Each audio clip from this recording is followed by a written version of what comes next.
सहचर्यता क्या होता है? जैसा कि हमने क्रम विनियमितता में देखा सिर्फ 2 पद थे, सहचर्यता में 3 पद होते हैं। हम सबसे पहले योग का देखेंगे। 2 और 5 को जोड़ा, ये हमने कोष्टक बना दिया और ये 7 अलग है, तो 2 को जोड़ रहे हैं, फिर उसमें हम 7 जोड़ रहे हैं। अगर इसको हम बदल दें, इस 2 को हमने अलग कर दिया, 5 और 7 को जोड़ा, तो 7 और 5 को जोड़ेंगे और फिर 2 को जोड़ेंगे, तो वही उत्तर आएगा। 2 और 5 को जोड़ेंगे और 7, ये 7 और ये 7 14, यहाँ पे 7 और 5 12 और 2 14, तो दोनों में ही ये सहचर्यता का नियम है।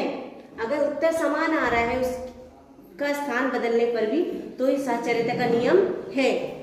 व्यवकलन अर्थात घटाना, अंतर, इसमें हम 30 से घटा रहे हैं, कोष्टक में 15 में से 30 घटा रहे हैं। जब हम इसको विपरीत करेंगे, 30 से 15 घटाएंगे और फिर 3 घटाएंगे, तो उत्तर समान नहीं आएगा।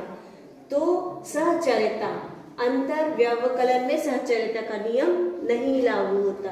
गुणन में हम देखते हैं, 7 गुणा कोष्टक में 2 गुणा 5 बराबर 5 गुणा 2, 7 गुणा 2 कोष्टक गुणा 5। अगर हम इसे देखें तो 5 दूनी 10, 10 का 7 में गुणा करेंगे तो 70। यहाँ हम देखें तो 14 और 14 का 5 में गुणा करेंगे तो 70।